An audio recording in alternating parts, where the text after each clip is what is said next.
Hi everyone, welcome back to my channel. So today I am doing my reading wrap-up video for November. So this is just all the books that I've read in November. As usual, have my hot drink. I've just got a chamomile tea in my mug, which I got in Berlin. So I read in total 6 books, I think, but I do have 7 that I'm going to talk about because one I did DNF, unfortunately, but I will let you know which one that is. Yeah, I've got 6 here. And I've got 1 audiobook. The first book is Milk and Honey by Rupi Kaur. I initially gave this 4 stars, but I think I'm going to give it a 3. This is a collection of poetry and it explores the themes of like love and loss and trauma, I think, and healing. And it's divided into 4 parts. It just takes us on a journey through pains of trauma and heartbreak and abuse and self-discovery, acceptance, things like that. I'm not a poetry person, so this is my first book of poetry. This was actually gifted to me. One of my best friends got this for me many years ago. My initial thoughts, I did like the book. I thought it was okay. I thought some poems were really nice. Some of them were quite moving. Some of them spoke to me. Some of them I thought were quite cheesy. I'm not a poetry expert, so I don't really know, but I thought it was okay. But yeah, just like I said, having said that, I don't really know anything about poetry besides the 2008 AQA anthology, which many of us agonisingly put through for GCSE English Lit. Let me know if you guys know what I'm talking about. But yeah, I know Rupi Kaur gets a lot of flack online for being cheesy, not being a poet, but I thought it was okay. So yeah, I mean, I did give it a 4 star, but I think I'll probably give it a 3.5. I thought it was okay. It was good. So nothing too special, but I thought it was a nice book. The next book I read was Evil Eye, and I read that on audiobook. So it's Evil Eye by Etaf Rum. This book is centered around a woman called Yara, who's a Palestinian American, and she grew up in Brooklyn, but moved to the suburbs of North Carolina, and she married her husband Fadi, and they went on to have children. And this book it was quite an emotional book. We follow Yara where she's just kind of always doing what's expected of her. She has to always follow these really extreme traditional norms of marriage and motherhood.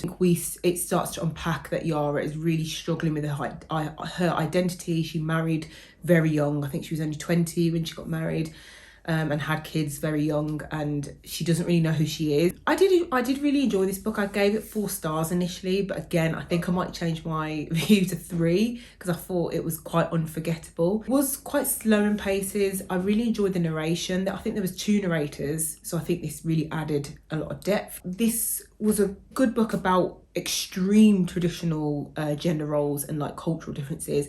However, I think people who are part of that culture could be a little bit annoyed and a bit upset with how it's being portrayed in this book potentially. I thought it was good. I thought it was good how it unpacked generational trauma and grief and loss, and also about marriage. I think the author did a good job on letting us know Yara and how she was and how repetitive her life was. Like, she just went to work, she picked her girls up from school, she came home, she cooked, she cleaned, she had dinner in bed with her husband. They just watched sitcoms every night over and over and over and over and again. And I think a lot of people kind of thought that was repetitive, but I didn't. I appreciated that because it, you know, it kind of made us realise how dull and unfulfilling her life was. But yeah, I thought it was a good book. I'll probably give it a 3.5 stars. This is my first book from Etaf Rum. I heard her first novel is really good. I think, what was it called? A Woman Is No Man, I can't remember, but I definitely want to read that one because it's been highly rated and I still want to give her another chance. So yeah, I thought it was okay. I thought it was a good book. I'd probably recommend it, but yeah, I thought it was okay. The next book I read was Confessions of a 40-something Effort by Alexandra Potter. I gave this a 3.5 stars. So this is a story about Nell, her life's just kind of completely in turmoil and disarray. She is a Londoner who moved to America, and she's broken off her engagement with her Californian fiance. She moves back to London. She's unemployed. She has no money. She's like had to borrow money from her parents, and she moves into a flat share and she lives with her landlord. And we just kind of follow her how she navigates like her new friendship. Her friendships now, like, they're all mothers and they're all settled down and married and she isn't, and she kind of feels like the odd one out. Yeah, we just kind of see her like navigating all this stuff. I thought that this covered loss and grief quite well. I really liked the relationships with her friends and the topic of motherhood. It kind of reminded me of the BBC show Motherland, which was good. It had that kind of comedy element there. However, it did get really repetitive at times. It was just like, every chance it got is like, we knew, yes, she's 40, she's unemployed, she's down on her luck, she's not in a relationship. It was just very, and there was a lot of chapters which were like a lot of filler chapters, which I just thought were quite boring. But overall, I thought it was a very light, fluffy, contemporary read. It was a nice book to probably have on holiday. I didn't have to concentrate too much. It wasn't serious or challenging. I didn't like that there wasn't that much representation from different communities and different sexualities and backgrounds, which is a shame because I thought it was set in London, and you know, London is a melting pot of everything. It is what it is. There's also a sequel to this, which I don't think I'll be reading, to be honest, unless I really just want a book where, you know, a palate cleanser sort of book. But yeah, I gave it 3 stars. I did think it was quite funny. It's very British writing. I did appreciate it. It was just a nice palate cleanser to read. The previous book, the what was it called, Evil Eye, it was quite upsetting in some areas, so this was quite nice to read. But yeah, 3.5. The next book I want to talk about is Careering by Daisy Buchanan. I gave this 3.5 out of 5.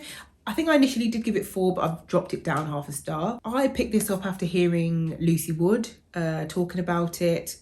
Usually whatever she recommends, I usually like. Some of her book recommendations are really good, so I always trust her. But I was also interested in it as well because my background is in journalism. I did that at uni, and my career previously was in PR and marketing, so I felt it was really relatable. I think this actually started out as a DNF initially. I was kind of like, I wasn't really gelling with it, but yeah, I quickly became 3.5 full stars. I did really enjoy it, and I'm looking forward to reading Insatiable next from this author. This follows the main character, Imogen, who's 26. She has like imposter syndrome. She is an intern initially for a magazine. We sort of follow the journey with that, how the relationship with her job becomes a lot more toxic as her role progresses. Initially, yeah, I thought this writing was very punchy. It reminded me of Fleabag quite a bit. That bit where she like breaks the fourth wall, where she talks to us. I don't know what the correct literature term of that is, but it did that in this. Like, we just had their kind of thoughts midway through the dialogue, and I really liked that. I thought it was really funny in places. It was quite dark. There was a bit of smut as well, bit of spice, which I did appreciate. I did think it was quite a page turner. I think this was a great workplace contemporary book about toxic workplaces, and I think it was great for people who are in the industry, like I was. I think it was quite relatable in that front. I think the author did a good job in that. It did kind of remind me of like a gritty version of The Devil Wears Prada. I think this did a great job in showing that how toxic and corrupt and manipulative and controlling the PR and marketing industry can be, especially when you work in that industry. It highlights the lengths and the that you have to go to make bosses and investors and shareholders happy, and where they set these stupidly unachievable KPIs and goals which are just impossible to achieve. It had great representation of microaggressions as well, and like code switching with one of the characters. I really thought that was good. So yeah, actually, you know what, 4 stars. I think I actually really did like this book. I do recommend it if you're sort of in that industry. I think you'd enjoy it. The next book I read was The Secret Lives of Church Ladies. I won't delve too much into this because I did do a whole reading vlog on this. I'll either link it in the description box or in the card thing if I can do that. I gave this a 4.5 stars. Absolutely loved this book. Loved it. I think I was midway through reading either this or Confessions of a 40-something F-up, and I was just like, I couldn't stop thinking about this book and I really wanted to read it. So I'm so glad I did. 4.5 stars. I loved Peach Cobbler. I loved Eula, and I loved Dear Sister. Incredibly powerful, moving book. Great stories about friendship and womanhood and just black culture. I loved it. I thought it was brilliant. I couldn't give it 5 because there was 2 stories which I wasn't too keen on, but apart from that, It was perfect. Absolutely enjoyed it. Would highly recommend. The next book I want to talk about is Writers and Lovers by Lily King. Unfortunately, I had to DNF this book, which has really upset me. I got about 50-ish pages in, and I just couldn't not get into it. It was, it's completely unlike me to DNF a book. I usually force myself to read a book right through to the end, but I just couldn't get through to it. I just thought it was very... I don't know. I just couldn't. I just thought, I mean, I get it. The main character is Casey, and we follow her as she's mourning the death of her mum. And she's a writer who's been trying to write a novel for about 6 years. And that's kind of where I got up to, well, what we know. Oh, and she's going through a breakup as well. I felt like we were introduced to a new character like every single line. I don't like that. I really, really don't like that. I felt it was really slow. And I just feel like if you went to uni and studied English lit, you'd probably love this book because it referenced a lot of books, a lot of classic books, which I just don't know classic books. I'm not an English lit girl, so. And also, I think at the time of reading, I wasn't like doing mentally well, and I picked this up, and it wasn't good for me. I thought it was very melancholy,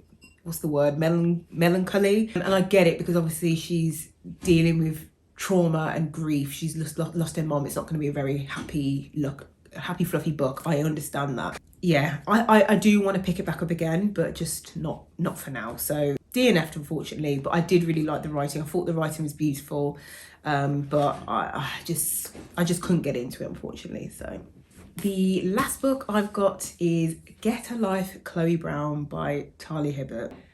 Well. This one was 2.5 stars, the lowest rating out of the bunch, which I'm so upset about. I've made so many notes about this book. Oh my gosh. Right.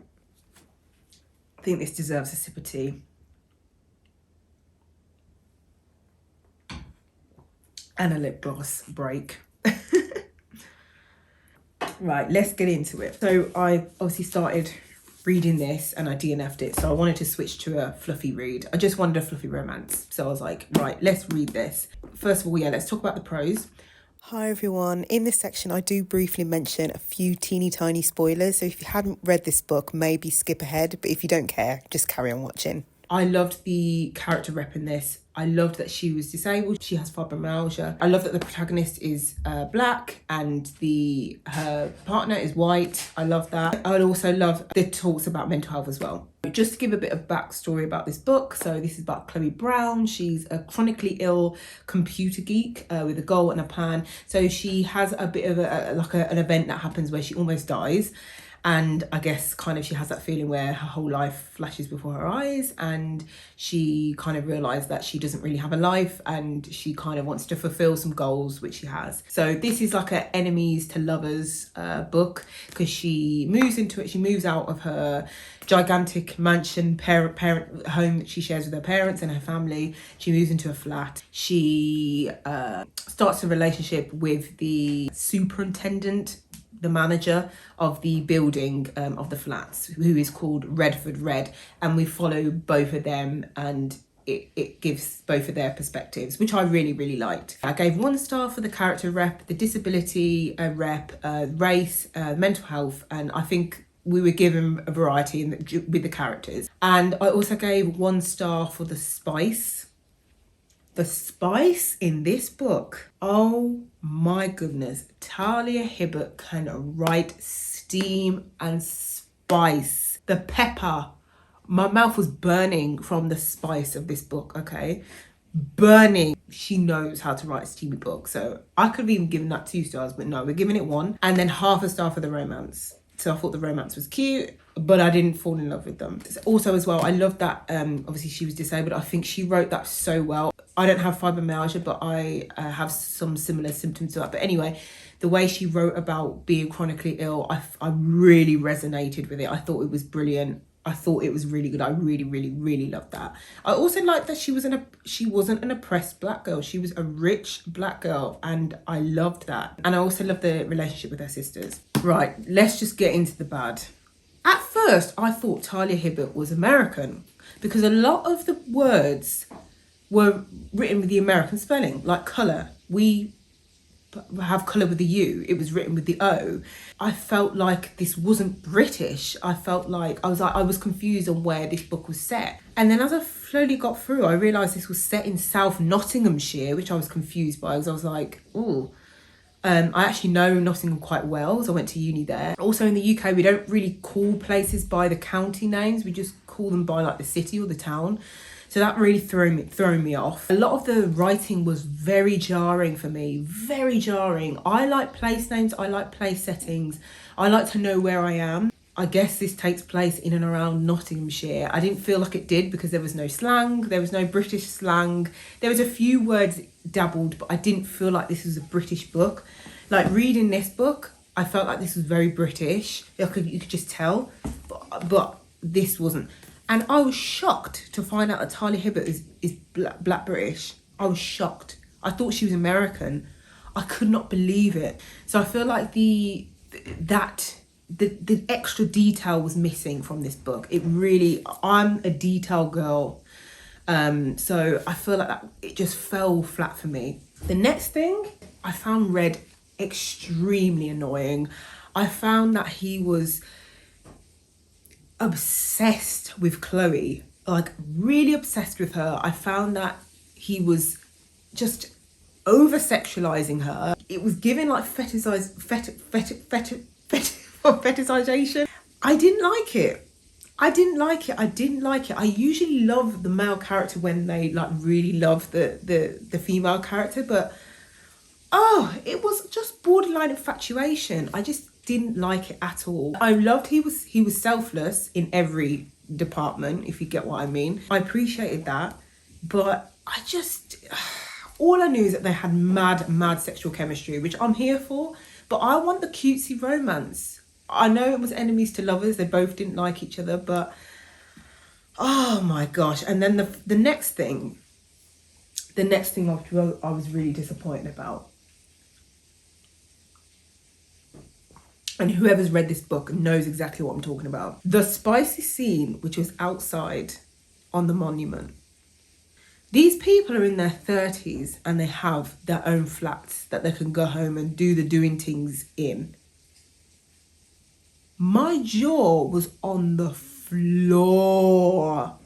You mean to tell me their first sexual encounter was outside on the monument, on some statue? That to me was like the downfall. I initially was gonna give this 5 stars. I loved it initially. That was the main thing for me, which I just was like, oh my god, that was just, it was just so bad. That and yeah, the lack of the British banter and the detail. I just didn't find it. Just didn't have that cutesy banter. And the detail was missing. And then just a lot of the chapters, I felt like not much happened. I'm just so sad because I really wanted to read all of the books with the sisters. And you know what, I still might. If you're after a book with good spicy scenes, this has some amazing spicy scenes in there. Like very, wow, like blow me away. Unfortunately, I had to give this a 2.5. It just wasn't great for me. I really wanted to like it because I know Talia Hibbert is also a chronically ill girly as well. And I really wanted to like this book and like all the rest of her books. I don't know, I might read another book from her. Let me know if you have any of recommendations from her. But yeah, I just really need to speak to someone about this book because I was just like, I was losing my mind trying to finish it. I got about 200 pages in and I did start to enjoy it, but that's certainly too long for me. From a 360 odd page book for me that's a bit too long. But yeah, that's it. That's my reading wrap up. I hope you enjoyed. I do have a bit of a request actually. I recently watched, I recently watched a documentary, the Twin Flames documentary, which is on Netflix.